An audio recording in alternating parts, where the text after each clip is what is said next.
아가야, 네가 없어야 내 아들이 돌아온다. 혼인한 지 반년도 안 된 새색시를 벼랑 끝에서 밀어버린 것은 다름 아닌 시어머니였습니다. 그것도 모자라 고을원님에게 뇌물을 주고 며느리 친정을 통째로 무고해 버렸지요. 원님은 뇌물에 눈이 멀어 친정집을 짓밟았고 아무도 이 억울함을 들어주지 않았습니다. 그런데 그 원님의 비리를 캐러 내려온 암행어사가 절벽 아래에서 발견한 것은 살아있는 며느리였고 그 며느리의 신부는 시어머니가 평생 상상도 못했던 자리였습니다. 달너머 이야기에 오신 것을 환영합니다. 구독과 좋아요 눌러주시고 어디에서 듣고 계신지 알려주세요. 행운과 재물운의 기운을 보내드립니다. 그럼 오늘의 이야기를 시작합니다. 옛날 옛적 충청도 어느 고을 변두리에 윤씨 집안이 있었습니다. 크지도 작지도 않은 기와집이었지요. 소슬대문 하나 없었고 마당도 넉넉하지 않았습니다. 그러나 집 안에는 언제나 향냄새가 은은하게 퍼져 있었고 대청마루는 티끌 하나 없이 닦여 있었지요. 청송댁이 그렇게 유지하는 집이었습니다. 청송댁은 남편이 세상을 뜬 지 10년이 넘도록 그 집을 혼자 지켜왔습니다. 허리가 굽지도 눈빛이 흐려지지도 않았지요. 광대뼈가 도드라진 얼굴의 눈빛만은 여전히 날카로웠고 입을 꾹 다물면 누구도 함부로 말붙이기 어려운 위엄이 있었습니다. 마을 사람들은 그 눈빛을 두고 수군거렸지요. 윤씨 집 마님은 웃는 법이 없다네. 경원이 도련님이 하나 있으니까 절이 팽팽한 거지.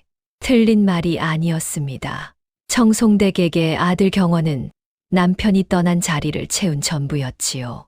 경원이 밥을 먹을 때 청송댁은 그 옆에 앉아 숟가락 하나하나를 지켜보았고 경원이 글을 읽을 때면 문 밖에 서서 책 넘기는 소리를 세웠습니다.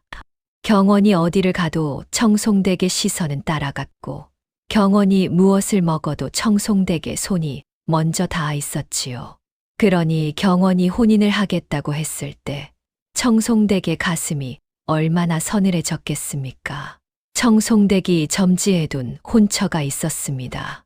이웃 고을의 박씨 집 딸이었지요. 집안도 반듯하고 얼굴도 단정하고 청송댁이 직접 3번을 찾아가 확인한 규수였습니다. 그런데 경원이 어디서 어떻게 눈이 맞았는지 느닷없이 들고 온 혼처는 전혀 다른 집딸이었지요. 어머님, 제가 한씨 집 소절을 혼인 상대로 점에 두었사옵니다. 청송댁은 그 말을 듣고도 한참 동안 아무 말도 하지 않았습니다. 차를 한 모금 마시고 창밖을 한번 보고 그제야 입을 열었지요. 한씨라 하였느냐? 예, 어머님. 한명규 대감의 따님이옵니다. 그 집딸이 어떤 집딸인지 내가 아느냐? 경원은 그저 웃었습니다. 청송댁이 알아보겠다고 했고 경원은 기다리겠다고 했지요. 그러나 청송댁이 알아본 것은 한씨 집딸의 됨됨이가 아니었습니다. 어떻게 하면 이 혼인을 막을 수 있는가? 그것이었지요. 그런데 세상 일이 마음대로 되지 않았습니다. 경원이 처음으로 어머니 말을 듣지 않았지요. 혼인날이 잡혔고 가마가 들어왔고 한씨 집딸이 윤씨 집 대문을 넘어왔습니다. 한정하였습니다. 가마에서 내린 정아를 청송댁은 처음부터 끝까지 훑어보았습니다. 세상에 눈이 또렷했지요. 갸름한 얼굴에 입술이 붉고 몸가짐이 조용했습니다. 한복판에 서 있어도 시선을 끌지 않으려는 사람처럼 고개를 살짝 숙이고 있었지요. 옥색 저고리에 남색 치마, 그리고 저고리 고름에는 옥색 놀이개 하나가 달려 있었습니다. 청송댁은 그 놀이개를 한번 보고 눈을 돌렸습니다. 저게 뭐 대단하다고. 혼인 첫날 밤, 경원은 환하게 웃었습니다. 그 웃음을 문틈으로 본 청송댁의 가슴에는 무언가 차가운 것이 내려앉았지요. 아들을 빼앗겼다는 느낌이었습니다. 정아가 윤씨 집에 든 뒤로 청송댁의 하루는 달라졌습니다. 달라졌다기보다 좁아졌다고 해야 맞을 것입니다. 아침에 눈을 뜨면 경원이 안채로 먼저 가 있었고 밥상을 받으면 경원이 정아 곁에 앉아 있었습니다. 저녁에 마루에 앉으면 안방에서 경원과 정아의 나지막한 웃음소리가 새어나왔지요. 청송댁은 그 소리를 들을 때마다 숟가락을 내려놓았습니다. 정아는 잘못한 것이 없었습니다. 그게 더 미웠지요. 아침 일찍 일어나 마당을 쓸었고 시어머니 밥상에 국 한 그릇을 더 올렸습니다. 청송댁이 기침을 하면 물을 가져왔고 청송댁이 일어서면 자리를 내주었지요. 어디 하나 흠을 잡을 수가 없었습니다. 그런데 경원의 눈이 온통 정아에게만 가 있었지요. 어머님, 오늘 정아가 어머님 드시라고 시루떡을 쪘사옵니다. 어머님, 정아가 어머님 소못을 새로 지어드리겠다 하였사옵니다. 경원의 입에서 나오는 말마다 정아가 들어갔습니다. 청송댁은 그때마다 고개를 끄덕이면서도 속으로는 주먹을 쥐었지요. 저 계집이 내 아들을 저리 휘어잡았구나. 밥상을 물리고 혼자 방에 앉은 청송댁은 긴 시간 동안 생각에 잠겼습니다. 창밖으로 달이 높이 떠 있었지요. 바람 소리 하나 없는 고요한 밤이었습니다. 그런데 그 고요 속에서 청송댁의 귀에는 안방의 소리만 들렸습니다. 경원의 목소리, 정아의 웃음소리. 청송댁은 그날 밤 처음으로 생각했습니다. 저 계집만 없다면. 그 생각은 씨앗처럼 마음속에 박혔습니다. 처음에는 아주 작았지요. 그저 스치는 생각이었습니다. 그런데 날이 갈수록 그 씨앗은 자랐지요. 아침에 일어나면 그 생각이 먼저 왔고 밤에 누우면 그 생각이 마지막에 남았습니다. 저 계집만 없다면 경원이 다시 내 곁으로 올 것이다. 어느 날이었습니다. 청송댁이 정아를 불렀지요. 새아가, 예, 어머님, 내일 나와 함께 나서자꾸나. 고을 박산사에 시아버님 제를 올리러 가야 하느니라. 정아는 고개를 숙였습니다. 알겠사옵니다, 어머님. 그날 밤 청송댁은 오래도록 잠을 자지 않았습니다. 창밖을 내다보니 절벽 쪽으로 가는 길이 달빛에 하얗게 드러나 있었지요. 청송댁은 그 길을 한참 바라보다가 눈을 감았습니다. 이튿날 이른 아침 마을 어기 노인이 지나가다 윤씨집 마님과 새아씨가 길을 나서는 것을 보았습니다.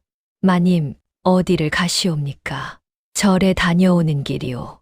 청송댁의 대답은 짧고 단호했지요. 정아는 그 뒤를 조용히 따랐습니다. 옥색 저고리에 남색 치마, 옥색 놀이개가 아침 햇살에 반짝였지요. 노인은 그 뒷모습을 잠시 바라보다가 발길을 돌렸습니다. 두 사람이 고을 외곽 절벽 길에 들어선 것은 해가 중천을 넘길 무렵이었습니다. 바람이 불었지요. 절벽 아래로는 깊은 계곡이 펼쳐져 있었고 소나무들이 빽빽하게 서 있었습니다. 정아는 발 아래를 조심스레 내려다보다가 시어머니 쪽으로 고개를 돌렸지요. 그런데 그날 두 사람이 돌아오지 않았습니다. 청송댁이 도윤탁에게 처음 사람을 보낸 것은 경원이 한양에 볼 일이 생긴 날이었습니다. 경원이 떠난 뒤 청송댁은 한참 동안 마당에 서 있었습니다. 살구나무 가지에 바람이 스쳤고 마당은 조용했지요. 정아는 부엌에서 무언가를 하고 있었습니다. 그릇 소리가 났지요. 청송댁은 그 소리를 들으면서 마음을 굳혔습니다. 고을원님 도윤탁에게는 한 달 전부터 눈독을 들이던 것이 있었지요. 뇌물이라면 사양하지 않는다는 소문이 이 고을에서 모르는 사람이 없었습니다. 청송댁이 몇 달 전 장터에서 그 이야기를 들었을 때는 그냥 흘려들었지요.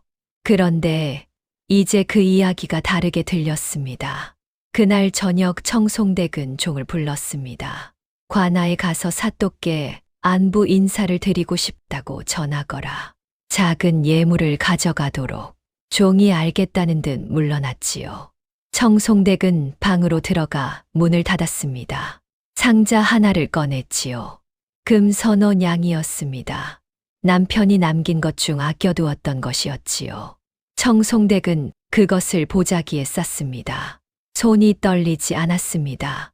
이튿날 관아에서 답이 왔습니다. 원님께서 기꺼이 만나시겠다는 것이었지요. 도윤탁의 관아는 고을 한복판에 있었습니다. 청송댁이 들어서자 도윤탁은 대청 위에 앉아 있었지요. 배가 나오고 얼굴이 붉은 사람이었습니다. 청송댁을 보더니 눈이 가늘어졌지요. 웃는 것인지 계산하는 것인지 알 수 없는 표정이었습니다. 윤씨 집 마님이 오셨군요. 사또께서 만나주시니 감사하옵니다. 청송댁은 허리를 숙였습니다. 그리고 보자기를 내밀었지요. 도윤탁의 눈이 보자기로 갔습니다. 손이 먼저 움직였지요. 보자기를 풀었습니다. 금양이 햇빛에 빛났지요. 도윤탁의 눈이 더 가늘어졌습니다. 무슨 일이요? 청송댁은 숨을 고르고 말했지요. 제 며느리 친정 한명규 그자가 이 고을에서 수상한 짓을 꾸미고 있다는 말을 들었사옵니다. 도윤탁이 금양을 손에서 손으로 굴렸습니다. 증거가 있소. 제가 직접 들었사옵니다. 사또. 거짓말이었습니다. 청송댁은 눈 하나 깜짝하지 않았지요. 도윤탁은 금양을 한 번 더 굴리며 입꼬리를 올렸습니다. 내일 아침에 사람을 보내리다.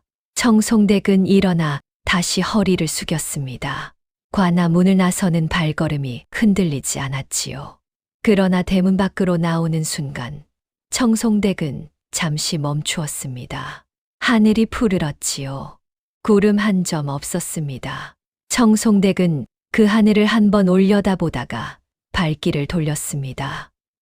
집으로 가야 했지요. 아직 할 일이 남아 있었으니까요. 그날 밤이었습니다. 청송댁은 정아를 불렀습니다. 세아가 내일 나와 함께 길을 나서야겠구나. 고을 박산사의 시아버님 제삿날이 다가오니 미리 공양을 올리러 가야 하느니라. 정아는 고개를 숙였습니다. 알겠사옵니다. 어머님, 일찍 일어나겠사옵니다. 청송댁은 정아를 바라보았습니다. 정아의 눈이 맑았지요. 의심이 없었습니다. 청송댁은 그 눈을 보면서 가슴 어딘가가 잠깐 서늘해지는 것을 느꼈습니다. 그러나 마음을 돌리지 않았지요. 그래, 일찍 자거라. 정아가 물러갔습니다. 청송댁은 혼자 방에 앉아 등잔불을 바라보았지요. 불꽃이 조용히 흔들렸습니다. 저 아이가 없어지면 경원이 돌아올 것이다. 경원이 돌아오면 이 집이 다시 내 것이 될 것이다. 청송댁은 그렇게 생각했습니다. 그리고 이불을 당겨 덮었지요. 이튿날 이른 아침이었습니다. 정아는 새벽에 일어나 단정하게 차려입었습니다. 옥색 저고리에 남색 치마, 저고리 고름에 옥색 놀이개를 달았지요. 길을 나서기 전 부엌에 들러 아궁이 불씨를 확인했습니다. 저녁에 돌아왔을 때 밥을 지을 수 있도록 장작을 옆에 가지런히 놓았지요. 마당에 나왔을 때 청송댁이 이미 서 있었습니다. 두 사람은 말없이 길을 걸었지요. 마을을 벗어나 고을 외곽길로 들어섰습니다. 소나무들이 우거졌고 바람이 서늘했지요. 정아는 시어머니보다 한 걸음 뒤에서 걸었습니다. 길이 점점 좁아졌습니다.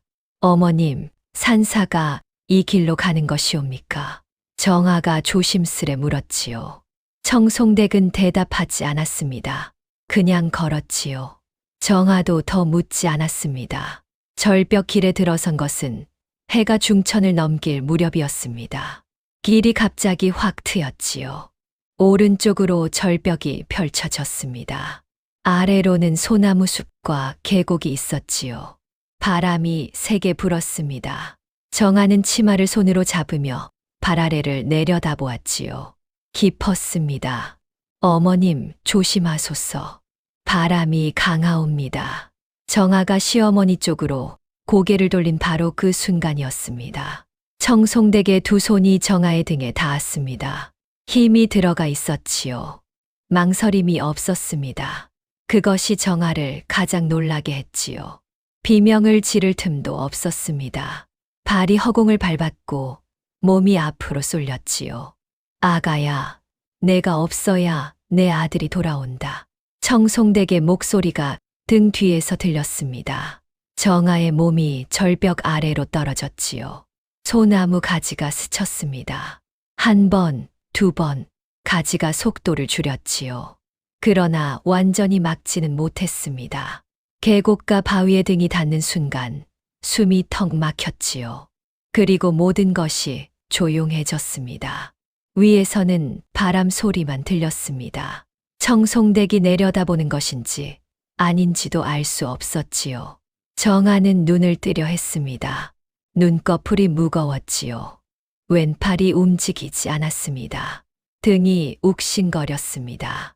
그러나 숨은 쉬어졌지요. 가늘게 그러나 분명히 정아는 오른손으로 저고리 깃 안쪽을 더듬었습니다. 밀봉된 서찰이 있었지요. 혼인날 아버지 한명규가 쥐어준 것이었습니다. 이것을 내 몸에서 떼지 마라. 언젠가 내 이름을 지켜줄 것이니라. 그 말이 귓속에서 울렸습니다. 정아는 서찰을 손으로 꼭 쥐었지요. 그리고 이를 악물었습니다. 살아야 했습니다. 이대로 여기서 끝낼 수는 없었지요. 하늘이 소나무 가지 사이로 보였습니다. 파랬지요. 구름이 천천히 흘렀습니다. 정아는 그 하늘을 바라보며 숨을 골랐지요. 경원 서방님은 몰랐을 것이다. 그 생각 하나가 정아를 붙들었습니다. 첫날 밤이 지나고 이튿날이 되었습니다. 정아는 물을 마시려 했지요. 그러나 몸을 일으킬 수 없었습니다. 왼팔이 꼼짝을 안 했고 등을 땅에서 떼는 것만으로도 눈앞이 흔들렸지요. 정아는 다시 누웠습니다. 계곡물 소리가 가까이 들렸습니다. 손을 뻗으면 닿을 것 같았지요. 그러나 그 짧은 거리가 1000리처럼 멀었습니다. 배가 고프다는 생각은 나지 않았습니다. 목이 말랐지요. 입술이 갈라졌습니다. 정아는 이슬이라도 먹어야겠다 싶어 소나무 가지 쪽으로 손을 뻗었지요. 새벽 이슬이 손가락 끝에 조금 닿았습니다. 그것으로 입술을 적셨지요. 해가 지고 밤이 왔습니다. 산속의 밤은 달랐지요. 마을보다 훨씬 어둡고 훨씬 추웠습니다. 정아는 몸을 웅크렸지요. 저고리 깃을 여몄습니다. 서찰은 여전히 품 안에 있었지요. 아버지를 생각했습니다. 한명규는 딸을 좋아했습니다. 아들이 없었지요. 정아 하나뿐이었습니다. 그래서였는지 한명규는 딸에게 글을 가르쳤지요. 여자아이에게 글을 가르치는 것이 흔한 일은 아니었습니다. 그러나 한명규는 개의치 않았지요. 정아야, 세상이 내 편이 아닐 때도 있을 것이다. 그럴 때 너를 지켜주는 것은 내 머릿속에 있는 것이니라. 그 말이 지금 생각났습니다. 정아는 눈을 감았지요. 아버지는 지금 어디 계실까? 딸이 사라진 것을 알면 얼마나 놀라셨을까? 혹시 자신을 찾으러 나서다가 무슨 일이 생기지는 않으셨을까? 그 생각에 이르자 정아의 눈에서 눈물이 흘렀습니다. 처음 흘리는 눈물이었지요. 절벽에서 떨어질 때도 바위에 부딪힐 때도 울지 않았는데 아버지 생각을 하자 그만 눈물이 났습니다. 정아는 그 눈물을 손등으로 닦으며 이를 악물었습니다. 울면 안 되었지요. 울 시간이 없었습니다. 살아서 나가야 했으니까요. 살아서 나가면 진실을 말할 수 있을 것이었습니다. 그것만이 지금 자신이 할 수 있는 일이었지요. 이튿날 새벽 정아는 오른팔로 몸을 밀어 반쯤 일어났습니다. 계곡물까지 기어갔지요. 손으로 물을 떠서 마셨습니다. 차가웠지요. 몸 안으로 물이 들어가자 조금 정신이 들었습니다. 정아는 앉은 채로 계곡물을 바라보았습니다. 물은 쉬지 않고 흘렀지요. 어디서 왔는지 어디로 가는지 묻지 않고 그냥 흘렀습니다. 정아는 그 물소리를 들으면서 생각했지요. 나도 흘러야 한다. 멈추면 안 된다. 그렇게 사흘째 새벽이 밝아왔을 때 발소리가 들렸습니다. 낮고 조심스러운 발소리였습니다. 사냥꾼인가 싶었지요.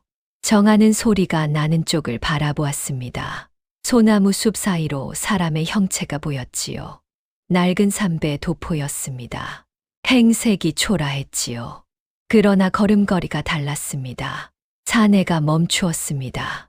정아를 발견한 것이었지요.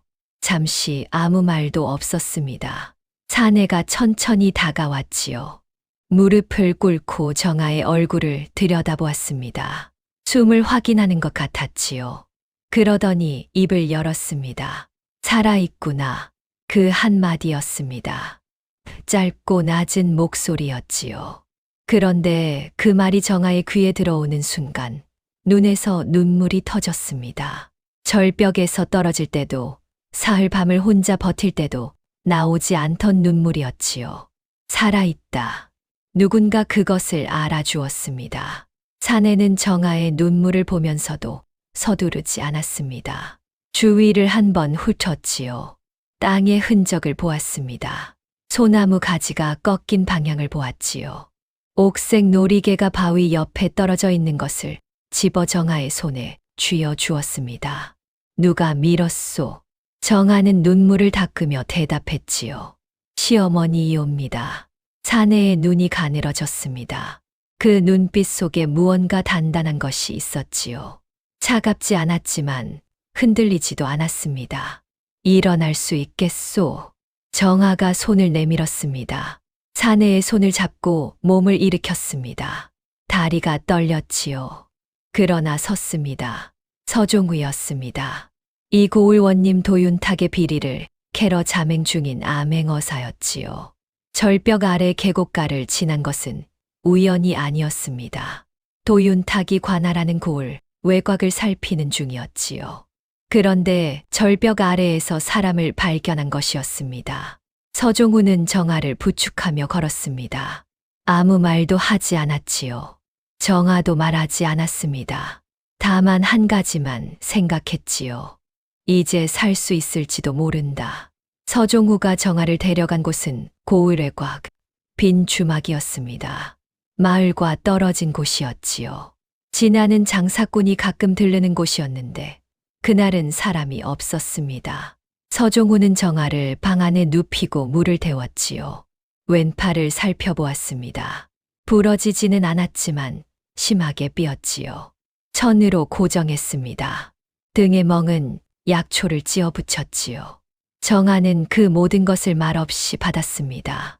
서종우가 일을 다 마치고 벽에 등을 기댔을 때 정아가 먼저 입을 열었지요. 나으리께서는 어떤 분이시옵니까? 서종우는 잠시 대답하지 않았습니다. 그러다 말했지요. 길 가다 사람을 만난 것이요. 정아는 그 대답이 전부가 아니라는 것을 알았습니다. 그러나 더 묻지 않았지요. 이 사람이 말하려 할 때 말할 것이었으니까요. 본인은요? 서종우가 반대로 물었습니다. 정아는 잠시 눈을 감았다가 떴지요. 윤씨 집 며느리이옵니다. 한정아라 하옵니다. 시어머니가 밀었다 하였소. 그러하옵니다. 왜요? 단 두 글자였습니다. 정아는 그 물음에 한참 동안 대답하지 않았지요. 천장을 바라보았습니다. 방 안이 고요했지요. 아들을 빼앗겼다 생각하셨던 것 같사옵니다. 서종우는 고개를 끄덕이지도 고개를 젓지도 않았습니다. 그냥 들었지요. 정아는 계속했습니다. 저는 잘못한 것이 없사옵니다. 새벽에 일어나 마당을 쓸었고 밥상을 먼저 차렸으며 어머님이 기침을 하시면 물을 가져다 드렸지요. 그런데 어머님 눈에는 그것이 눈에 거슬리셨던 것 같사옵니다. 그래서 받아들이려 했소. 정아가 고개를 들었습니다. 서종구의 눈이 자신을 보고 있었지요. 그 눈빛이 날카롭지도 부드럽지도 않았습니다. 그냥 물었지요. 아니옵니다. 정아의 대답이 짧았습니다. 받아들이려 한 것이 아니라 어떻게 해야 할지를 몰랐사옵니다. 어머님을 설득할 수도 없었고 남편께 이르는 것도 옳지 않다고 생각했지요. 그래서 그냥 하루하루를 살았사옵니다. 서종우가 말없이 들었습니다. 그런데 이제는 알겠사옵니다. 정아가 말을 이었지요. 그냥 하루하루를 사는 것이 답이 아니었습니다. 제가 먼저 말했어야 했지요. 남편께 혹은 다른 누군가에게 혼자 버티는 것이 미덕이 아니었습니다. 서종우는 그 말을 듣고 잠시 말없이 있다가 조용히 말했지요.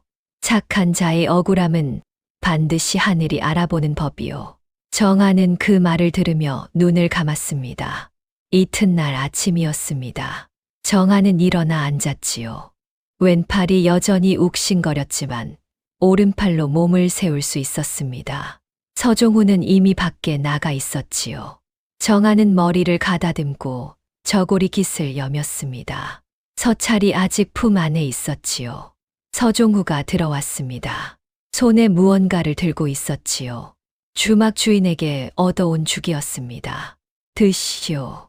정아는 고개를 숙였습니다. 감사하옵니다. 죽을 먹으면서 정아는 생각했습니다. 이제 어떻게 해야 하는가? 집으로 돌아갈 수는 없었지요. 시어머니가 자신을 죽이려 했는데 다시 그 집으로 갈 수는 없는 노릇이었습니다. 그렇다고 친정으로 갈 수도 없었지요. 친정에 무슨 일이 생겼을지 알 수 없었습니다. 나으리, 한 가지 여쭤봐도 되겠사옵니까?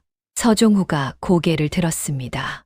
한명규 대감댁에 무슨 일이 생긴 것을 혹시 아시옵니까? 서종우의 눈이 잠깐 흔들렸습니다. 정아는 그것을 보았지요. 그 흔들림이 무엇을 의미하는지 직감했습니다. 무슨 일이 생겼사옵니까? 서종우는 잠시 침묵했습니다. 그리고 말했지요. 대감이 무고를 당해 관아에 갇혔소. 정아의 손에서 죽 그릇이 떨어질 뻔했습니다. 가까스로 붙들었지요. 손이 떨렸습니다. 누가 무고를 하였사옵니까? 서종우는 대답하지 않았습니다. 그러나 대답하지 않는 것이 대답이었지요. 정아는 눈을 감았습니다. 시어머니였습니다. 절벽에서 밀고 친정까지 짓밟은 것이었지요. 정아는 이를 악물었습니다. 눈물이 나오려는 것을 참았지요. 나으리, 정아가 눈을 떴습니다. 서종우를 똑바로 보았지요. 저를 도와주시겠사옵니까? 서종우가 정아를 바라보았습니다. 그 눈빛 안에 무언가 있었지요. 정아는 알 수 없었습니다. 그러나 시선을 피하지 않았습니다. 한명규 대감을 아시옵니까? 정아가 물었지요. 서종우의 눈이 잠깐 달라졌습니다. 왜 그것을 묻소? 나으리께서 처음 아버지 이름을 들으셨을 때 잠시 멈추셨사옵니다. 제가 보았지요. 서종우가 입을 다물었습니다. 한참이 지났지요. 그리고 천천히 말했습니다. 오래전 스승으로 모신 분이요. 정아의 눈이 커졌지요. 서종우가 다시 말했습니다. 그 분이 억울하게 갇혔다면 내가 가만히 있을 수는 없소. 그것이 전부였습니다. 말이 길지 않았지요. 그러나 정아에게는 그 말이 어떤 긴 약속보다 무거웠습니다. 정아는 고개를 숙였습니다. 감사하옵니다. 나으리. 서종우는 일어섰습니다. 지금 당장 움직일 수는 없소. 몸을 추스려야 하오. 그리고 나는 아직 할 일이 남아 있소. 알겠사옵니다. 여기 있으시오. 아무에게도 모습을 드러내지 마시오. 정아는 고개를 끄덕였습니다. 서종우가 문을 열고 나갔지요. 정아는 그 등을 바라보았습니다. 혼자였습니다. 그러나 처음으로 혼자가 아닌 것 같았지요. 정아는 품 안에 서찰을 꺼냈습니다. 밀봉된 채였지요. 열어보지 않았습니다. 아버지가 말했지요. 언젠가 내 이름을 지켜줄 것이라고. 그 언젠가가 지금인지도 몰랐습니다. 정아는 서찰을 다시 품 안에 넣었습니다. 그리고 몸을 뉘었지요. 오래간만에 제대로 된 잠이 왔습니다. 그 무렵 윤씨 집에서는 다른 일이 벌어지고 있었습니다. 경원이 한양에서 돌아온 것은 며느리가 절벽에서 떨어진 지 나흘째 되는 날이었지요. 말에서 내리자마자 어머니에게 달려갔습니다. 어머님, 정아는 어디 있사옵니까? 사람을 보내 마중을 나왔더니 집에 없다고 하여서요. 청송댁은 방에 앉아 있었습니다. 경원을 보더니 한숨을 쉬었지요. 앉아라. 경원이 앉았습니다. 청송댁이 천천히 말했지요. 정아가 친정으로 갔느니라. 갑자기요? 무슨 일이 있었사옵니까? 친정 쪽에서 사람이 왔더구나. 정아가 그 사람들과 함께 갔지. 언제요? 나흘 전. 경원의 얼굴이 굳었습니다. 나흘 전이면 제가 한양에 있을 때인데 왜 미리 말씀을 안 해주셨사옵니까? 내가 어찌 알았겠느냐. 정아가 그냥 가버린 것을. 경원은 잠시 말을 잇지 못했습니다. 무언가 맞지 않는다는 느낌이 들었지요. 그러나 어머니가 거짓말을 할 이유가 없다고 생각했습니다. 어머니는 그런 분이 아니라고 생각했지요. 한양보릴이 이것보다 중요하지 않사옵니다. 당장 친정으로 가보겠사옵니다. 경원이 일어서려는데 청송댁이 말했지요. 앉아라. 정아 친정에 지금 가면 안 된다. 왜요? 한명규 그 자가 영모를 꾸몄다는 이야기가 있다. 관아에서 조사 중이니라. 경원의 얼굴이 더 굳어졌습니다. 그게 무슨 말씀이시옵니까? 한대감이 영모를요? 내가 지어낸 말이 아니다. 사또께서 직접 조사하시는 것이니라. 경원은 한참 동안 어머니를 바라보았습니다. 청송댁의 눈빛이 흔들리지 않았지요. 경원은 그 눈빛을 보면서 믿었습니다.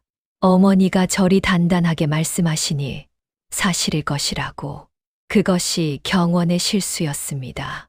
그렇다면 지금은 어떻게 해야 하옵니까, 어머님? 기다려야지. 조사가 끝나면 사실이 밝혀질 것이니라. 경원은 말없이 방으로 들어갔지요. 방 안이 조용했습니다. 정아의 빗이 경대 위에 있었지요. 옥색 천 조각이 개켜진 채 놓여 있었습니다. 경원은 그것을 손으로 집었다가 내려놓았지요. 이상하다는 생각이 들었습니다. 정아는 친정 얘기를 한 번도 꺼낸 적이 없었지요. 친정이 보고 싶다고 한 적도, 친정에 다녀오고 싶다고 한 적도 없었습니다. 그런 정아가 갑자기 그것도 남편이 없는 사이에 친정으로 갔다는 것이 경원에게는 납득되지 않았지요. 그러나 어머니가 거짓말을 할 리 없었습니다. 경원은 그 생각에 매달렸지요. 그리고 기다리기로 했습니다. 그것이 경원이 선택한 방법이었습니다. 옳지 않은 방법인 줄도 모르고 그날 밤이었습니다. 경원은 잠을 이루지 못했지요. 정아의 빗을 한 번 더 집어들었다가 내려놓았습니다. 등잔을 켜고 앉았지요. 벽을 바라보았습니다. 정아가 했던 말들이 생각났지요. 짧고 조용한 말들이었습니다. 정아는 말이 많지 않았지요. 그러나 한 번 말하면 그 말이 오래 남았습니다. 어느 날 저녁 마루에 앉아 있을 때였지요. 경원이 어머니 이야기를 꺼냈습니다. 어머님이 요즘 마음이 편치 않으신 것 같소. 혹시 서방님이 눈치챈 것이 있소? 정아가 잠시 생각하다가 말했지요. 어머님께서 외로우신 것 같사옵니다. 외롭다니요. 우리가 곁에 있는데 곁에 있다고 외롭지 않은 것은 아니지요. 경원은 그 말을 듣고 한참 동안 가만히 있었습니다. 정아가 이어서 말했지요. 어머님은 서방님을 오래 혼자 키우셨사옵니다. 그 세월 동안 서방님이 전부이셨을 것이지요. 그런데 이제 서방님 곁에 제가 있으니 어머님 눈에는 뭔가 달라진 것처럼 느껴지실 수도 있사옵니다. 경원이 물었지요. 그러면 어떻게 해야 하겠소? 제가 더 잘 살펴드려야 하겠지요. 서방님도 어머님 곁에 더 자주 앉아 계셔야 하고요. 그 대화가 생각났습니다. 경원은 그때 그냥 흘려들었지요. 정아가 알아서 잘할 것이라고만 생각했습니다. 그것이 잘못이었습니다. 정아가 어머니를 살피는 동안 자신은 무엇을 했던가. 그저 두 사람 사이에서 불편하다는 얼굴만 했지요. 어머니를 더 자주 찾아가지도 않았고 정아가 힘들지는 않은지 물어보지도 않았습니다. 경원은 등잔불을 껐습니다. 어둠 속에 앉았지요. 정아가 돌아오면 제대로 말을 해야겠다고 생각했습니다. 많이 미안하다고, 더 잘 살피지 못해서 미안하다고. 그런데 정아는 돌아오지 않았습니다. 서종구의 자맹은 조용했습니다. 낡은 삼배 도포를 걸치고 고을 구석구석을 다녔지요. 장터에서 술을 한 잔 사면서 이야기를 들었고 주막에서 밥을 먹으면서 소문을 모았습니다. 행색이 초라하니 아무도 눈여겨보지 않았지요. 그것이 서종우에게는 가장 좋은 조건이었습니다. 도윤탁 원님에 대한 이야기는 장터 어디서나 들을 수 있었지요. 사또가 이번에 또 누굴 잡아들였다네. 한씨 집 말이야? 그 집이 뭘 잘못했다고. 잘못은 무슨, 돈 없으면 잘못이지 뭐. 주막 한 구석에서 두 노인이 수군거렸습니다.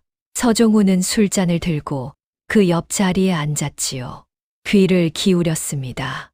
한대감은 원래 이 고을 사람도 아니지 않나? 한양 쪽 어른이라고 하던데 딸이 윤씨 집에 시집을 갔다더군. 윤씨 집 마님이 원님한테 뭔가 넣어줬다는 소문이 있어. 그런 소리 함부로 하면 어떡하나.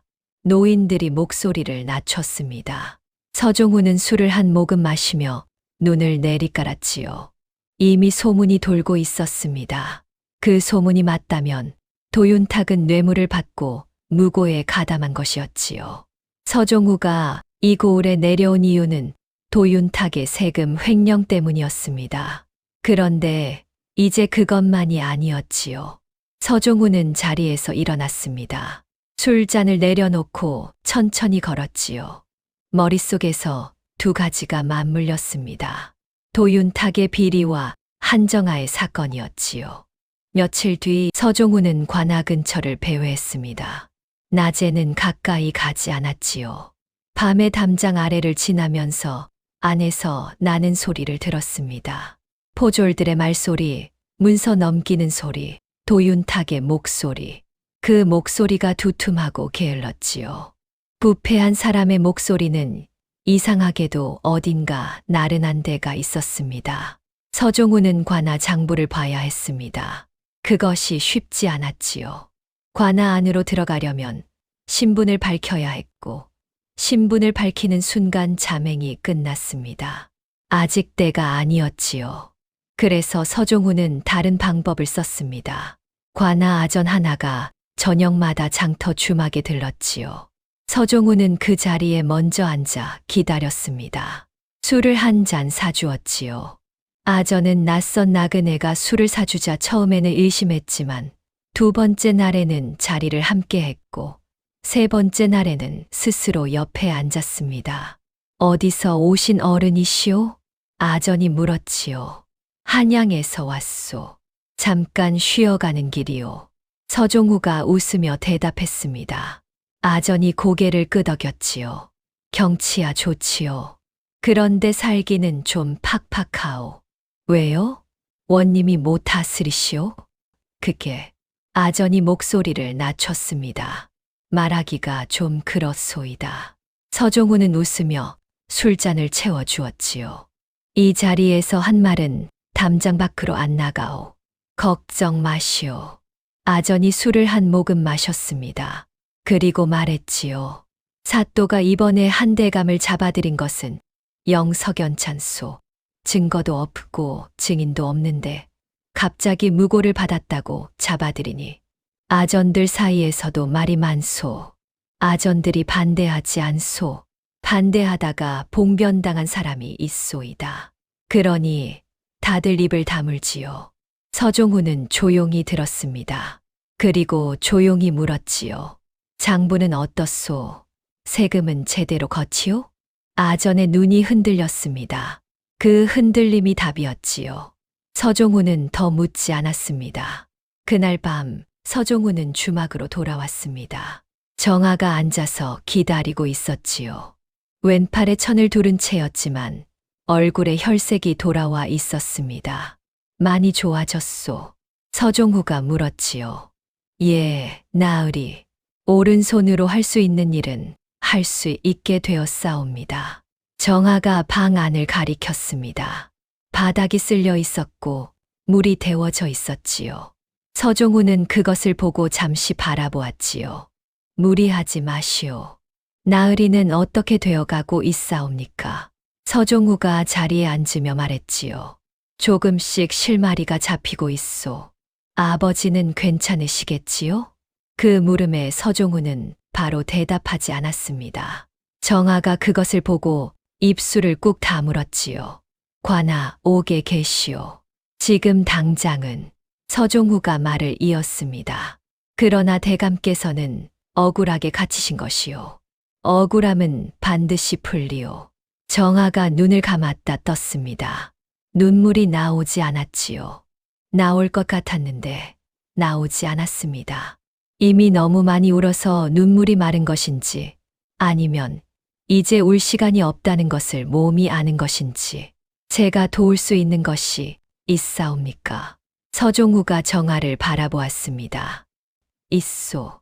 정아가 눈을 들었지요. 서찰을 보여주시오. 정아는 잠시 멈추었습니다. 그리고 품에서 밀봉 서찰을 꺼냈지요. 아직 뜯지 않은 것이었습니다.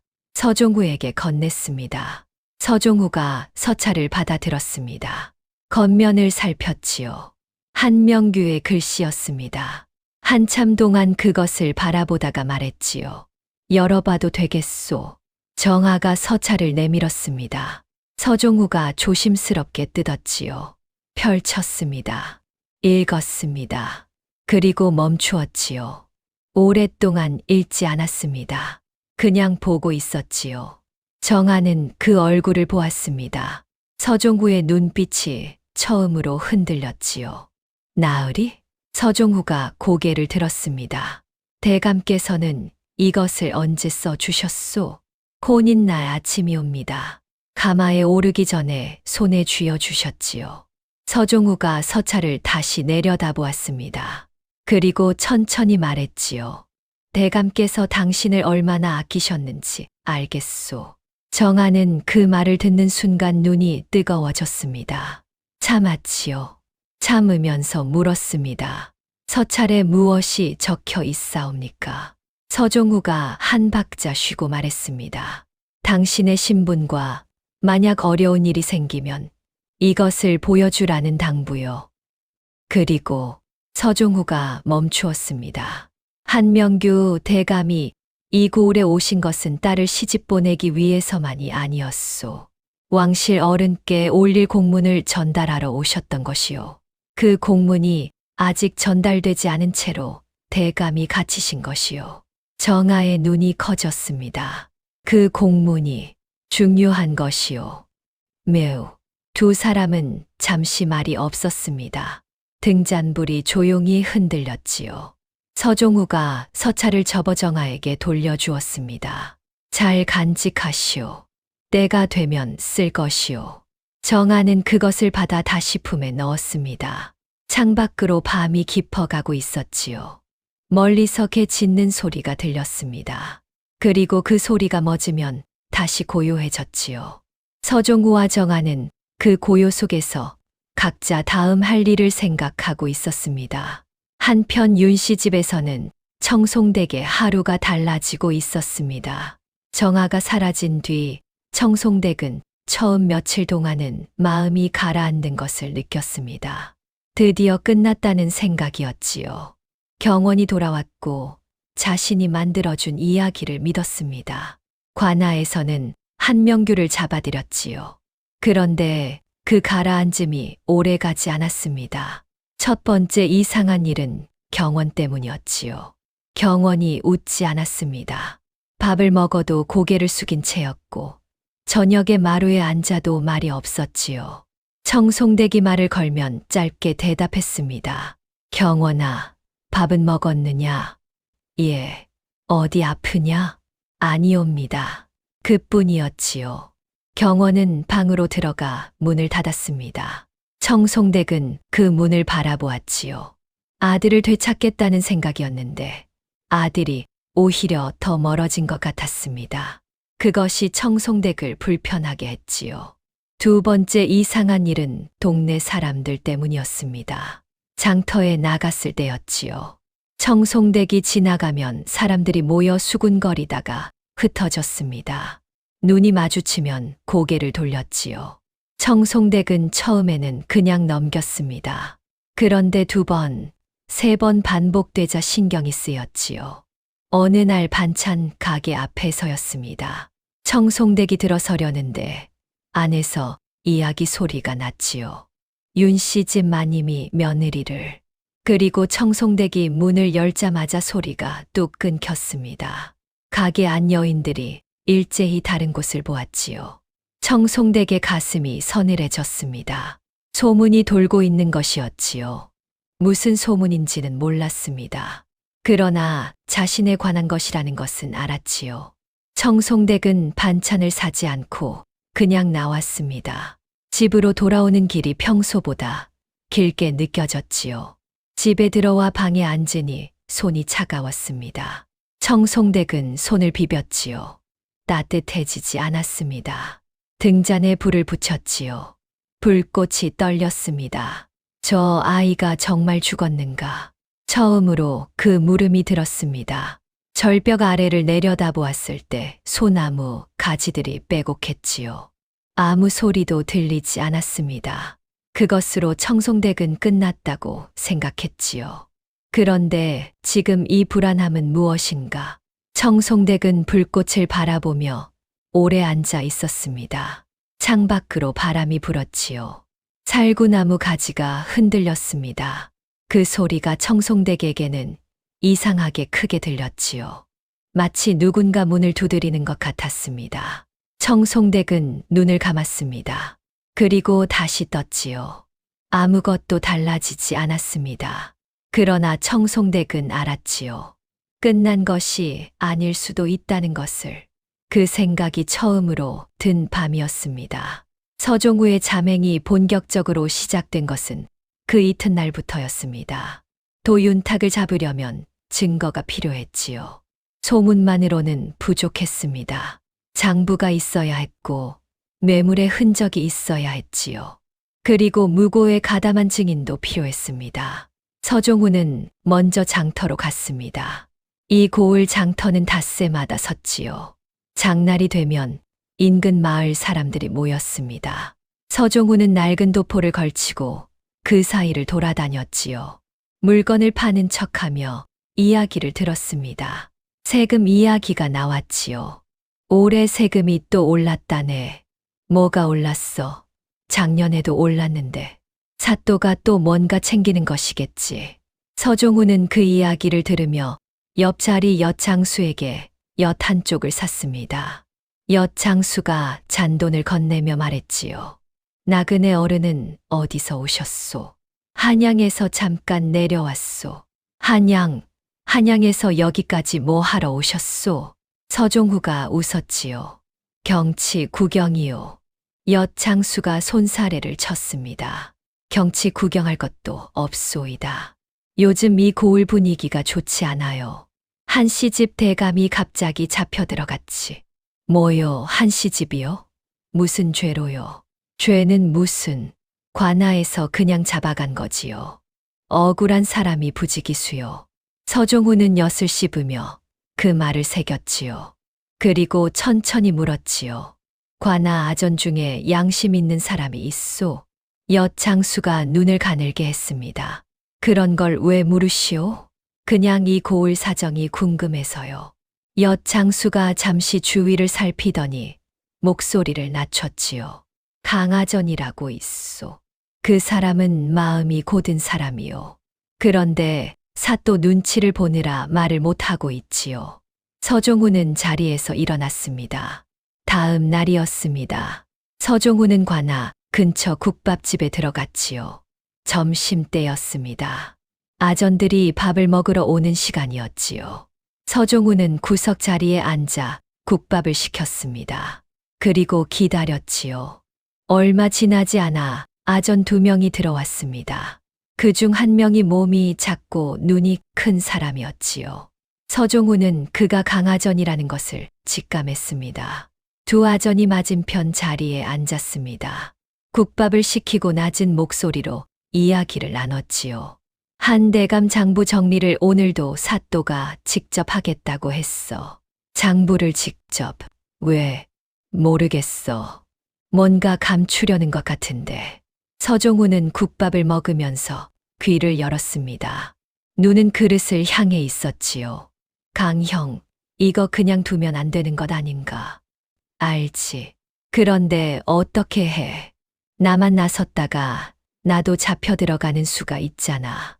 강아전이 숟가락을 내려놓았습니다. 한숨을 쉬었지요. 서종우는 국밥을 다 먹고 자리에서 일어났습니다. 계산을 하면서 주인에게 조용히 물었지요. 저 아전 중 강아전이 누구요? 주인이 눈을 동그랗게 떴습니다. 왜요? 볼 일이 좀 있소. 주인이 고개를 까닥했지요. 몸이 작은 쪽이라는 신호였습니다. 서종우는 국밥집을 나와 골목 어귀에서 기다렸습니다. 조금 뒤 강아전이 혼자 나왔지요. 서종우가 다가갔습니다. 강아전이 멈추었습니다. 낯선 얼굴이었지요. 경계하는 눈빛이었습니다. 누구요? 서종우가 낮은 목소리로 말했지요. 억울하게 갇힌 사람을 꺼내고 싶소. 그 방법을 알고 있을 것 같아서. 강아전의 눈이 흔들렸습니다. 서종우가 이어서 말했지요. 장부를 보여줄 수 있소. 강아전이 주위를 살폈습니다. 아무도 없었지요. 그리고 조용히 말했습니다. 장부를 보여줬다가 내가 어찌 되는 것이오? 서종우가 말했지요. 내가 보호하리다. 강아전이 그 눈빛을 오래 바라보았습니다. 무언가를 재는 눈빛이었지요. 그리고 말했습니다. 오늘 밤 이경에 관하 동쪽 담장 밖으로 오시오. 서종우가 고개를 끄덕였습니다. 그날 밤이었습니다. 서종우는 이경이 되기 전에 관하 동쪽 담장 밖에 도착했지요. 어두웠습니다. 달이 구름에 가려 있었지요. 바람 소리만 들렸습니다. 발소리가 났지요. 강아전이었습니다. 품 안에서 무언가를 꺼냈지요. 두꺼운 책이었습니다. 이것이요. 진짜 장부요. 사또가 감춰둔 것을 내가 베껴놓은 것이요. 서종우가 받았습니다. 달빛이 조금 났지요. 책을 펼쳤습니다. 세금 항목들이 빼곡했습니다. 그리고 아래쪽에 따로 적힌 숫자들이 있었지요. 횡령한 액수였습니다. 서종우의 눈이 냉정해졌습니다. 이 외에 또 있소. 강아전이 낮게 말했지요. 윤씨 집 마님에게 받은 것도 있소. 그것도 따로 장부에 있었는데 사또가 그 부분을 찢어버렸소. 그런데 내가 찢기 전에 봤소. 증언할 수 있소. 강아전이 술잔을 내려놓았습니다. 그리고 말했지요. 할 수 있소. 다만 내 가족이 안전해야 하오. 서종우가 말했습니다. 약속하리다. 강아전이 입술을 다물고 빠르게 담장 안으로 사라졌습니다. 서종우는 장부를 품에 넣었습니다. 어두운 골목을 걸어 나왔지요. 이제 재료가 갖춰지기 시작했습니다. 도윤탁의 횡령, 청송댁의 뇌물, 한명규의 무고, 그리고 한정아의 증언, 하나씩 맞물리고 있었지요. 서종우는 주막으로 돌아왔습니다. 정아가 아직 깨어 있었지요. 등잔 아래 앉아 무언가를 생각하는 듯 했습니다. 나으리, 무언가 잡히셨사옵니까? 서종우가 앉으면서 말했습니다. 잡혔소. 정아의 눈이 밝아졌지요. 서종우가 이어서 말했습니다. 며칠만 더 기다리시오. 때를 보아 움직여야 하오. 정아가 눈을 들어 대답했습니다. 알겠사옵니다. 기다리겠사옵니다. 그 대답이 짧고 단단했지요. 서종우는 그것을 듣고 잠시 정아를 바라보았습니다. 처음 절벽 아래서 발견했을 때와 달랐지요. 그때는 온몸이 부서진 사람이었습니다. 지금은 달랐지요. 눈빛이 살아 있었습니다. 그리고 조용했지만 단단했지요. 서종훈은 아무 말도 하지 않았습니다. 그냥 일어나 방으로 들어갔지요. 그리고 품에서 장부를 꺼냈습니다. 등잔 아래서 다시 펼쳤지요. 숫자들을 하나하나 짚어나갔습니다. 때가 얼마 남지 않았습니다. 그 무렵 한명규가 갇힌 관아옥은 어두웠습니다. 벽에서 습기가 올라왔고 바닥은 차가웠지요. 한명규는 집 위에 앉아 무릎을 끌어안았습니다. 머리카락이 흘러내렸고 수염이 며칠새 길었지요. 그러나 눈빛만은 흐려지지 않았습니다. 정아 생각이 났습니다. 딸이 시집을 간 것이 반년 전이었지요. 한명규는 처음부터 이 혼사가 마음에 걸렸습니다. 윤 씨 집 마님에 대한 소문을 들었지요. 아들을 지나치게 아낀다는 것, 며느리감을 이미 따로 봐두었다는 것. 그래서 혼인날 아침 정아를 가마에 태우기 전 서찰을 쥐어주었지요. 정아야, 이것은 내가 어려울 때 쓰는 것이다. 그 전에는 열어보지 마라. 정아는 두 손으로 서찰을 받아 품 안에 넣었지요. 가마에 오르면서 한 번 돌아보았습니다. 그 눈빛이 지금도 선했지요. 겁이 없었고 그렇다고 태연한 척하는 것도 아니었습니다. 그냥 담담했지요. 내 딸이라 생각했습니다. 한명규는 한숨을 내쉬었습니다. 옥 바깥에서 포졸이 기침하는 소리가 들렸지요. 지금 정아는 어디 있는가? 연락이 끊겼습니다. 자신이 잡혀 들어온 뒤로 집에서 아무 소식이 오지 않았지요. 집에는 늙은 종 하나만 남아 있었습니다. 그 종이 어떻게 하고 있을지 몰랐지요. 정아가 윤 씨 집에서 잘 있는 것인지 아니면 무슨 일이 생긴 것인지 그 물음이 한명규를 가장 힘들게 했습니다. 자신이 갇혀 있다는 것보다 딸에게 무슨 일이 생겼을지 모른다는 것이 더 무거웠지요. 한명규는 눈을 감았습니다. 살아있을 것이다. 정아는 영리한 아이니까 어떻게든 살기를 찾을 것이다. 그 믿음 하나를 붙들었습니다. 바깥에서 발소리가 들렸지요. 포졸이 저녁 밥상을 들고 오는 소리였습니다. 한명규는 눈을 떴습니다. 밥상을 받았지요. 식은 밥에 국물이 없는 반찬이었습니다. 한명규는 밥을 들었다가 내려놓았습니다. 넘어가지 않았지요. 그래도 먹어야 했습니다. 살아야 했으니까요. 살아서 나가야 정아를 만날 수 있으니까. 한명규는 다시 밥을 들었습니다. 그리고 천천히 먹었지요. 옥 안에서 할 수 있는 일은 그것뿐이었습니다. 살아있는 것, 기다리는 것. 바깥에서 바람 소리가 들렸습니다. 한명규는 그 소리를 들으며 생각했지요. 반드시 나갈 것이다. 그 생각이 한명규를 밤새 붙들었습니다. 경원은 그 무렵 정아의 친정을 찾아가려 했습니다. 어머니가 가지 말라 했지만 경원은 더 이상 기다릴 수 없었지요. 보름이 지났습니다. 정아에게서 아무 연락이 없었고 처댁에서도 아무 소식이 없었지요. 이상한 것이 하나가 아니었습니다. 경원은 이른 아침에 말을 끌어냈지요. 청송댁이 마당에 나와 있었습니다. 어디 가느냐? 처댁에 가보겠사옵니다. 어머니, 관아에서 조사 중이라 하지 않았느냐? 지금 거기 갔다가 내가 연루될 수도 있느니라. 그래도 가봐야 하겠사옵니다. 청송댁이 아들을 바라보았습니다. 경원의 눈빛이 달랐지요. 예전처럼 어머니 말에 고개를 끄덕이는 눈빛이 아니었습니다. 경원아, 어머님, 경원이 말했지요. 정아가 이유 없이 친정으로 갔다는 것이 이해되지 않사옵니다. 정아는 그런 아이가 아니옵니다. 보름이 넘도록 연락한 줄 없다는 것도 이해되지 않고요. 청송댁의 눈빛이 흔들렸습니다. 경원이 계속했지요. 어머님, 제가 직접 가서 확인해야 하겠사옵니다. 청송댁은 말을 잇지 못했습니다. 경원이 말에 올랐지요. 그리고 대문을 나섰습니다. 청송댁은 그 등을 바라보았습니다. 아들이 처음으로 자신의 말을 듣지 않고 나간 것이었지요. 청송댁의 가슴 어딘가가 내려앉았습니다. 그것이 시작이었지요. 무너지는 것의 시작.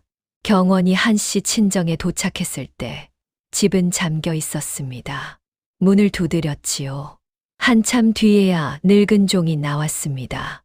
대감 어른은 어디 계시오? 종이 눈물을 글썽이며 말했지요.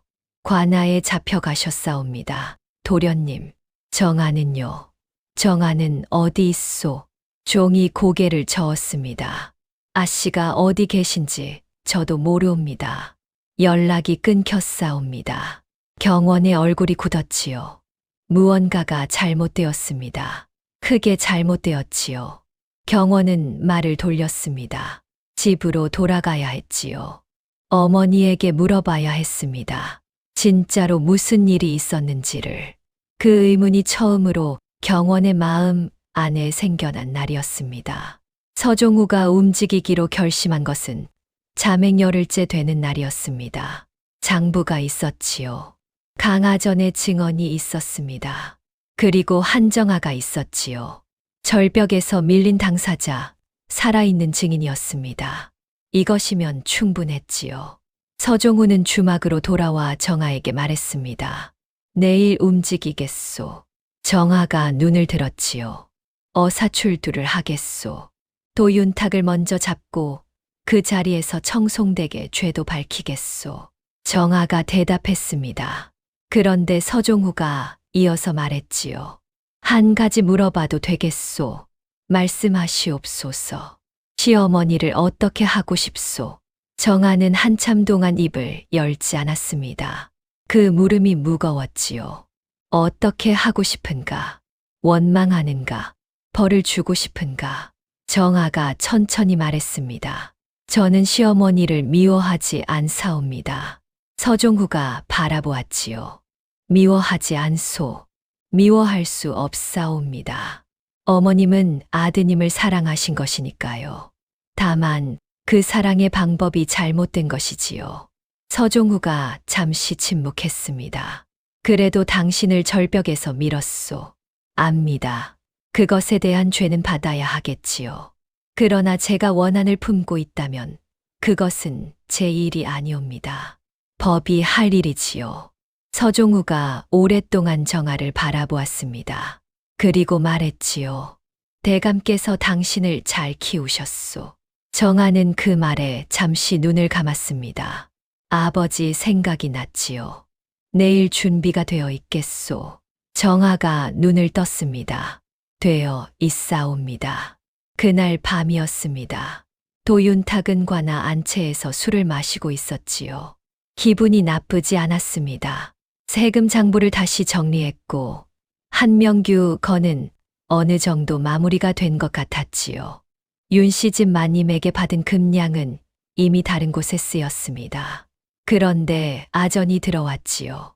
삿도 이상한 소문이 있사옵니다. 무슨 소문이냐? 한양에서 내려온 나그네가 우리 고을 사정을 자꾸 캐고 다닌다 하옵니다. 장터에서도 보였고 국밥집에서도 보였다 하지요. 도윤탁의 눈이 가늘어졌습니다. 어떻게 생긴 자냐?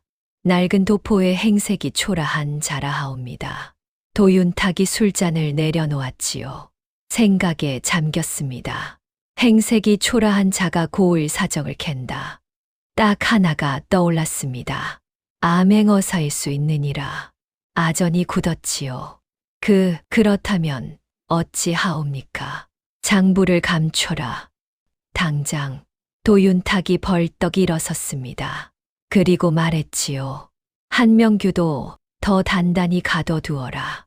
그 자가 밖으로 나오면 안 된다. 아전이 달려나갔습니다. 도윤탁은 방 안을 서성였지요. 식은땀이 났습니다. 장부가 문제였지요. 서랍 속에 감춰둔 줄 알았는데 혹시 누가 봤다면 강아전이 요즘 이상하게 눈치를 본다는 것이 생각났지요. 도윤탁이 급하게 사람을 불렀습니다. 강하전을 당장 데려와라. 그러나 강하전은 이미 관아 안에 없었지요. 어두운 담장 밖으로 사라진 뒤였습니다. 도윤탁의 얼굴이 일그러졌지요. 그 순간 바깥에서 소리가 들렸습니다. 말발굽 소리였지요. 하나가 아니었습니다. 여럿이었지요. 그리고 횃불빛이 담장 너머로 보였습니다. 도윤탁이 굳었지요. 문이 열렸습니다. 암행어사 출두요. 서종구의 목소리였습니다. 낡은 삼배 도포가 벗겨지고 관복이 드러났지요. 등 뒤로 말을 탄 사람들이 들어왔습니다. 횃불이 관아 마당을 밝혔지요. 도윤탁이 비틀거렸습니다. 나는 아무 죄가 없소이다. 서종구가 말했지요. 장부가 있소. 증인도 있소. 그리고 서종구가 뒤를 돌아보았습니다. 말에서 내린 사람이 걸어왔지요. 옥색 저고리에 남색 치마였습니다. 왼팔에 천을 두른 채였지만 걸음걸이가 흔들리지 않았지요. 한정아였습니다. 도윤탁이 그 얼굴을 보는 순간 무릎이 꺾였지요. 저 여인이 왜? 정아가 앞으로 걸어 나왔습니다. 품에서 밀봉서찰을 꺼냈지요. 그리고 또렷한 목소리로 말했습니다. 한명규 대감의 딸 한정아이옵니다. 살아서 돌아왔사옵니다. 관아 마당이 조용해졌습니다. 횃불 소리만 들렸지요. 서종후가 말했습니다. 도윤탁 세금 횡령과 무고 가담 그리고 억울한 자를 옥에 가둔 죄를 낱낱이 밝히겠소. 도윤탁이 그 자리에 주저앉았지요. 그것이 시작이었습니다. 그 시각 윤씨 집에서는 청송댁이 혼자 앉아 있었습니다.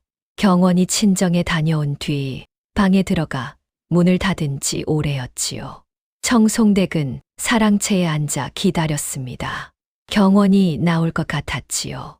나와서 무언가를 물을 것 같았습니다. 그런데 경원이 나오지 않았지요. 청송댁은 차를 한 잔 마셨습니다. 식어 있었지요. 마당을 바라보았습니다. 달이 떠 있었지요. 조용한 밤이었습니다. 소문이 돌고 있다는 것을 청송댁은 알았습니다. 장터에서 사람들이 흩어지는 것을 보았지요. 그것이 무엇을 의미하는지 짐작은 했지만 인정하고 싶지 않았습니다. 정아가 죽었을 것이다. 그 생각에 매달리면서도 어딘가에서는 불안했지요. 절벽 아래를 내려다보았을 때 소나무 가지들이 빼곡했습니다. 그 가지들이 몸을 한 번이라도 받아주었다면 어쩌면 청송댁은 그 생각을 떨쳐내려 했지요. 그때였습니다. 바깥에서 말발굽 소리가 들렸습니다. 하나가 아니었지요. 여럿이었습니다. 청송댁이 자리에서 일어났지요. 무언가 이상했습니다. 이 시간에 말 여럿이 이 골목으로 들어올 이유가 없었지요. 청송댁이 마당으로 나왔습니다. 종도 나왔지요. 두 사람이 대문 쪽을 바라보았습니다. 말발굽 소리가 가까워졌지요. 그리고 멈추었습니다. 잠시 아무 소리도 없었습니다. 그리고 대문이 열렸지요. 횃불이 들어왔습니다. 관복을 입은 사람이 들어왔지요. 그 뒤로 포졸들이 따라왔습니다. 그리고 그 사람 옆에 옥색 저고리를 입은 여인이 서 있었지요. 청송댁의 눈이 굳었습니다. 한정아였습니다. 살아 있었지요. 청송댁의 다리에서 힘이 빠졌습니다. 가까스로 버텼지요. 정아가 앞으로 걸어왔습니다. 왼팔에 천을 두르고 있었지요. 청송댁은 그 팔을 보았습니다. 절벽에서 다친 것이었지요. 그 팔을 보는 순간 청송댁의 가슴 어딘가가 무너졌습니다. 자신이 한 짓이었지요. 정아가 멈추었습니다. 두 사람이 마주 보았지요. 청송댁은 말을 하려 했습니다. 그런데 말이 나오지 않았지요. 무슨 말을 해야 하는가? 변명인가? 사과인가? 부정인가? 어떤 말도 입 밖으로 나오지 않았습니다. 관복 입은 서종후가 말했지요. 청송댁, 며느리를 절벽에서 밀어버리고 친정을 무고한 죄를 밝히겠소. 청송댁의 눈에서 눈물이 흘렀습니다. 막으려 하지 않았지요. 손으로 닦으려 하지도 않았습니다. 그냥 흘렀지요. 마당 안쪽에서 경원이 나왔습니다. 방문이 열리는 소리가 났지요. 그리고 멈추었습니다. 정아를 보았지요. 그리고 어머니를 보았습니다. 그리고 포졸들을 보았지요. 경원의 얼굴이 하얗게 질렸습니다. 어머님, 청송댁이 아들 쪽을 보았지요. 경원의 눈빛이 물음으로 가득 차 있었습니다. 청송댁은 그 눈빛을 오래 바라보았지요. 그리고 눈을 감았습니다.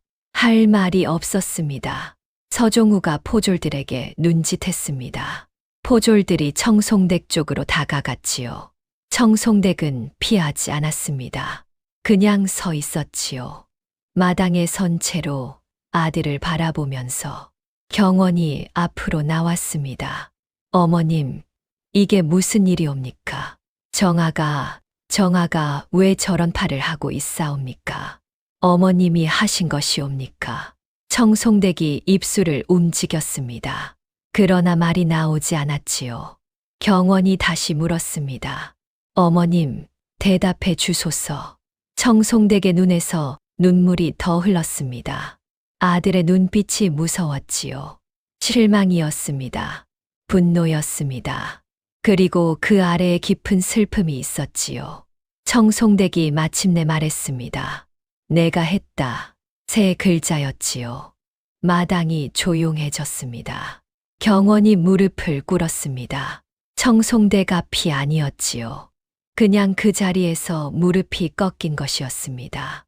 어머님이 하셨사옵니까? 어머님이 정아를 말을 잇지 못했지요. 청송댁이 아들을 바라보았습니다. 이것이 원한 것이 아니었지요. 아들이 곁으로 오는 것을 원했는데 아들이 무릎을 꿇고 있었습니다. 아들의 눈에서 눈물이 나왔지요.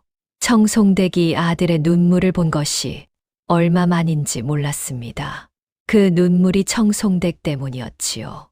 청송댁은 눈을 감았습니다. 나는 그저 내 아들이 보고 싶었다. 그 말이 마당 안으로 떨어졌지요. 정아가 그 말을 들었습니다. 경원도 들었지요. 서종후도 들었습니다. 누구도 말하지 않았습니다. 청송댁이 포졸들에게 손목을 내밀었지요. 포박을 받았습니다. 끌려가면서 한 번 뒤를 돌아보았습니다. 경원이 보였지요. 무릎을 꿇은 채 바닥을 보고 있었습니다. 청송댁은 그 모습을 마음에 새겼지요. 아들을 곁에 두려다가 아들을 잃어버린 것이었습니다. 대문이 닫혔습니다. 마당에는 경원과 정아만 남았지요. 횃불이 꺼지고 달빛만 남았습니다. 경원이 천천히 고개를 들었지요. 정아를 보았습니다. 정아가 경원 쪽으로 걸어왔습니다. 한 걸음, 두 걸음, 경원이 일어서려 했지요. 정아가 먼저 경원 앞에 멈추었습니다. 서방님, 경원의 눈에서 눈물이 흘렀지요. 정아야, 내가 몰랐다. 정말 몰랐다. 정아가 천천히 말했습니다. 압니다. 한마디였습니다. 그것으로 충분했습니다. 관아아는 밤새 분주했습니다. 도윤탁이 잡혔지요. 포졸들이 장부를 압수했고 강하전이 증인으로 섰습니다. 서종후는 날이 밝기 전부터 신문을 시작했지요. 도윤탁은 처음에 버텼습니다. 나는 아무 죄도 없소이다. 세금은 법대로 걷었고 한명규 거는 무고를 받아 처리한 것뿐이요. 서종후가 장부를 펼쳤지요. 도윤탁의 눈이 흔들렸습니다. 이 숫자들은 무엇이오? 세금 장부에 없는 항목들이 따로 있소. 도윤탁이 입을 다물었지요. 강하전이 앞으로 나왔습니다. 제가 직접 보았사옵니다. 사또가 세금을 2번 걷고 한 번만 장부에 기록하였지요. 나머지는 따로 챙기셨사옵니다. 도윤탁이 강하전을 쏘아보았지요. 이 배신자 같은 놈이, 서종후가 말했습니다. 증인의 안전은 내가 보장하오. 도윤탁, 계속 버티겠소. 도윤탁이 이를 갈았습니다. 그러나 장부가 있었지요. 숫자는 거짓말을 하지 않았습니다. 도윤탁은 결국 고개를 숙였지요. 윤씨 집 마님에게 받은 것은 사실이요. 그러나 한명규 건은 무고를 받아 처리한 것이요. 내가 꾸민 것이 아니요. 서종후가 말을 이었지요. 그 무고의 출처가 청송댁이라는 것은 이미 확인됐소.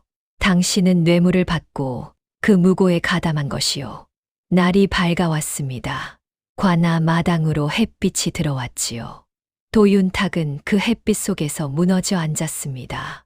그것으로 도윤탁의 죄가 확정되었지요. 한명규가 옥에서 나온 것은 아침 해가 한 뼘쯤 올라왔을 때였습니다. 포졸이 옥문을 열었지요. 한명규는 처음에 무슨 일인지 알지 못했습니다. 그냥 서 있었지요. 대감 나오셔도 됩니다. 한명규가 천천히 걸어 나왔습니다. 눈이 햇빛에 익숙하지 않았지요. 손으로 눈을 가리며 바깥을 보았습니다. 관아 마당에 사람이 서 있었지요. 한명규가 눈을 비볐습니다. 다시 보았지요. 옥색 저고리였습니다. 왼팔에 천을 두르고 있었지요. 정아야. 목소리가 떨렸습니다. 정아가 앞으로 달려왔지요. 아버지 앞에 멈추었습니다. 왼팔을 쓸 수 없었지요. 오른팔 하나로 아버지를 안았습니다. 한명규가 딸을 끌어안았지요. 두 사람은 오래 그러고 있었습니다. 아무 말도 하지 않았지요. 해가 마당을 비췄습니다. 관아 구경꾼들이 멀리서 보았지요. 누군가 훌쩍였습니다. 한명규가 먼저 말했습니다.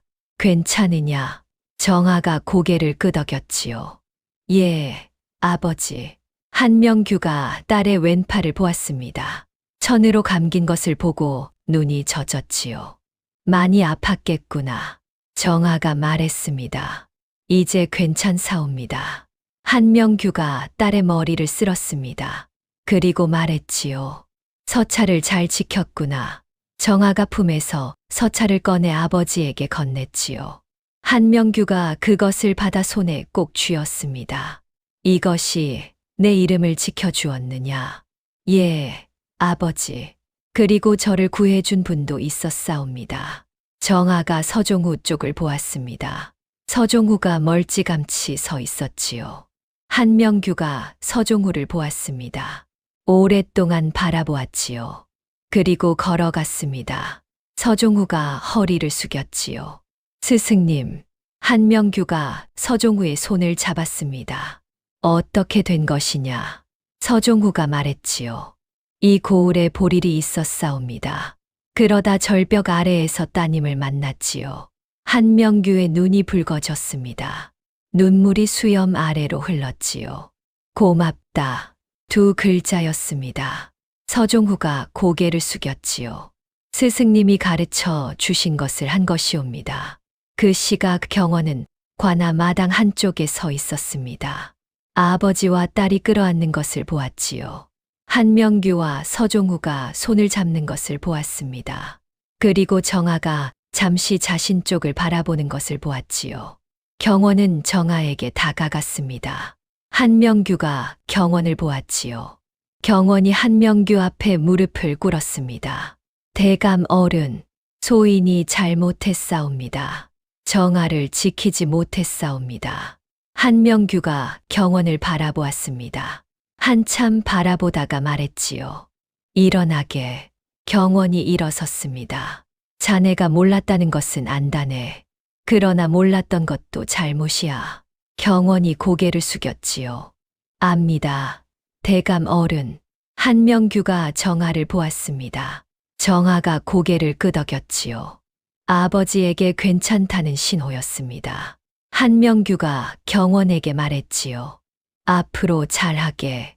그것이 전부였습니다. 용서도 책망도 아니었지요. 그냥 앞으로 잘하라는 것이었습니다. 경원이 다시 고개를 숙였지요.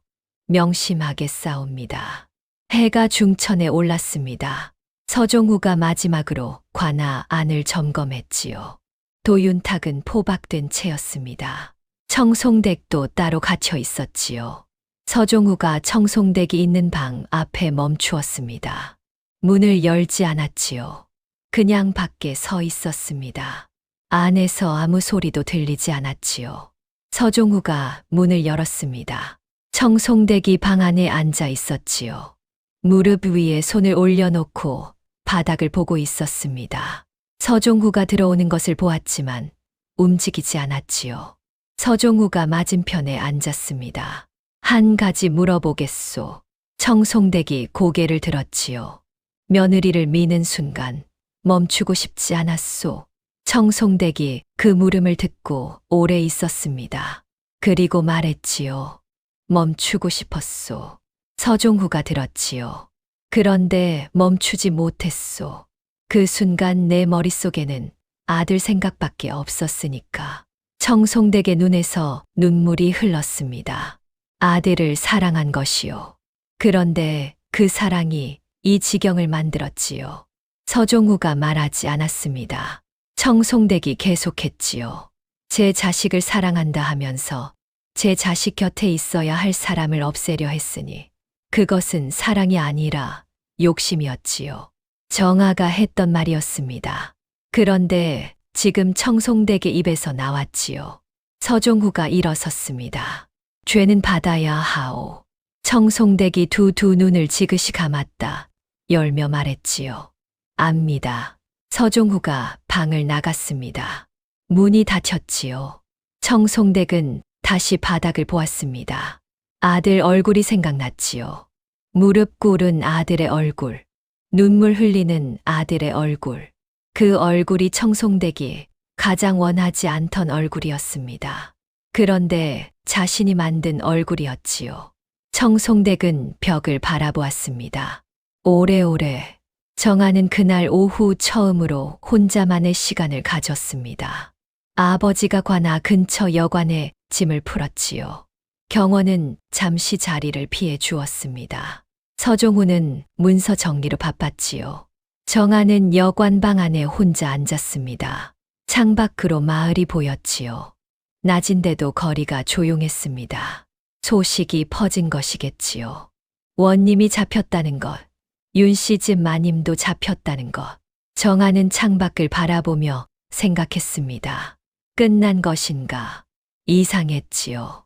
끝났다는 느낌이 들지 않았습니다. 억울함이 풀렸고 아버지도 나왔고 시어머니도 잡혔지요. 그런데 무언가 텅 빈 것 같은 느낌이 들었습니다.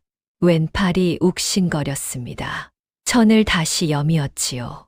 절벽에서 떨어지던 순간이 생각났습니다.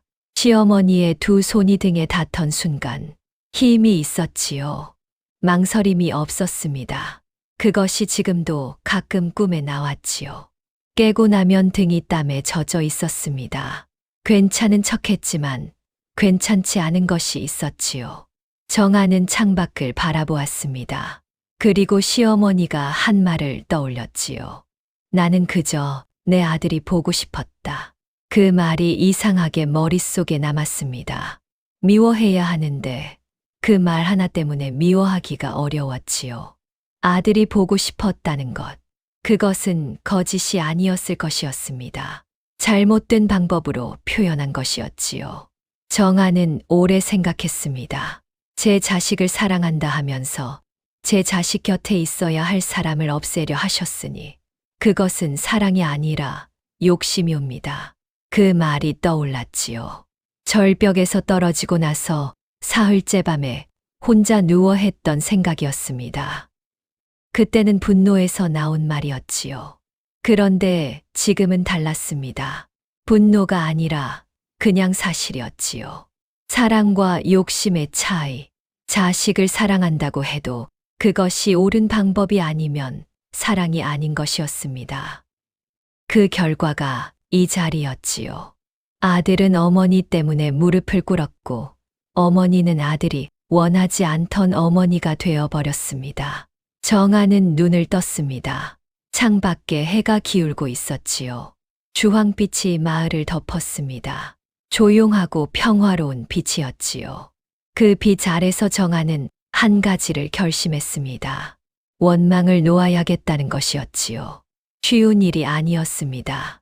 그러나 원망을 안고 살면 자신도 결국 시어머니와 같은 자리에 서게 될 것이었지요.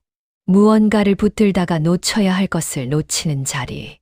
정아는 그 자리에 서고 싶지 않았습니다. 문이 열렸습니다. 경원이었지요. 정아. 경원이 조심스럽게 들어왔습니다. 정아 옆에 앉았지요. 한참 동안 말이 없었습니다. 화가 많이 났겠지. 정아가 말했지요. 낯싸옵니다. 경원이 고개를 숙였습니다. 낯다가 지났사옵니다. 경원이 고개를 들었지요. 정아가 경원을 보았습니다. 서방님은 몰랐을 것이라 처음부터 생각했사옵니다. 절벽 아래에서 제일 먼저 든 생각이 그것이었지요. 경원의 눈이 붉어졌습니다. 그래도 내가 더 잘 살폈어야 했소. 어머니와 당신 사이에서 나는 아무것도 하지 않았소. 그것은 맞사옵니다. 정아가 단호하게 말했지요. 경원이 놀란 얼굴을 했습니다.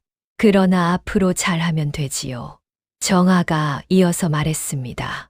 경원이 정아를 오래 바라보았지요. 그리고 고개를 숙였습니다. 그리하겠소. 창밖으로 해가 더 기울었지요. 주황빛이 방 안으로 들어왔습니다. 두 사람은 그 빛 속에 나란히 앉았지요. 말이 없었습니다. 그러나 그 침묵이 이전과 달랐지요. 무언가 달라진 것이었습니다. 부서진 것이 있었고 그것을 다시 맞추려는 것이 있었지요. 쉽지 않을 것이었습니다. 그러나 시작은 여기서였지요. 정아는 창밖을 보았습니다. 해가 산 너머로 넘어가고 있었지요. 내일이 올 것이었습니다. 사흘이 지났습니다. 서종우는 도윤탁과 청송댁에 대한 처분을 상부에 올렸지요. 도윤탁은 파직과 함께 유배가 결정되었습니다. 세금 횡령과 무고 가담, 억울한 자를 옥에 가둔 죄가 모두 밝혀졌지요. 고을 사람들이 관아 앞에 모였습니다. 소문은 이미 다 퍼져 있었지요. 도윤탁이 잡혔다는 것, 윤씨 집 마님이 며느리를 절벽에서 밀었다는 것, 한씨 대감이 억울하게 갇혀 있었다는 것, 장터에서 주막에서 골목에서 사람들이 수군거렸지요. 그리고 어사출두 날 새벽에 절벽에서 떨어진 며느리가 살아 돌아왔다는 것도 관아 앞에 선 사람들은 조용했습니다. 도윤탁이 포박된 채 끌려 나왔지요. 얼굴이 부어 있었습니다. 구경꾼들 사이에서 웅성임이 났지요. 저자가 우리 세금을 빼돌린 것이야. 세상에 저러고도 사또라고 앉아 있었다니. 도윤탁이 고개를 숙인 채 지나갔습니다. 아무도 말리지 않았지요. 한명규가 그 모습을 멀리서 보았습니다. 억울함이 풀렸구나. 혼잣말이었지요. 정아가 옆에 서 있었습니다. 예, 아버지. 한명규가 딸을 보았습니다. 왼팔에 여전히 천이 감겨 있었지요. 많이 힘들었겠구나. 정아가 고개를 저었습니다. 아버지가 더 힘드셨을 것이옵니다. 한명규가 웃었습니다. 오랜만에 짓는 웃음이었지요. 눈물이 나올 것 같았지만 참았습니다. 다 끝났다. 청송댁의 처분은 따로 결정되었습니다. 며느리를 절벽에서 밀어 해치려 한 죄, 관아에 뇌물을 주고 무고를 사주한 죄, 두 가지가 모두 인정되었지요. 법에 따라 처벌이 내려졌습니다. 경원이 그 결정을 듣는 날 밤이었습니다. 경원은 빈 마당에 서 있었지요. 청송댁이 없는 집이 이렇게 넓은지 처음 알았습니다. 살구나무 가지에 바람이 불었지요. 그 나무 아래서 어릴 때 뛰어놀던 것이 생각났습니다. 정아가 마당으로 나왔습니다. 서방님, 경원이 돌아보았지요. 들어가시지요. 바람이 차옵니다. 경원이 그 말을 듣고 한참 있다가 말했습니다. 정아야, 나는 어머니를 잃어버린 것인가? 정아가 경원 옆에 섰지요.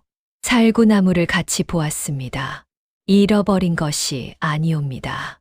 경원이 정아를 보았지요. 어머님은 계시옵니다. 죄를 받고 계신 것이지요. 그 시간이 지나면 다시 볼 수 있을 것이옵니다. 경원이 살구나무를 다시 보았습니다. 어머니가 왜 그랬는지 이제는 알 것 같소. 나를 너무 아끼신 것이지요. 그런데 그 아낌이 결국 이 자리를 만든 것이요. 정아가 고개를 끄덕였지요. 그러하옵니다.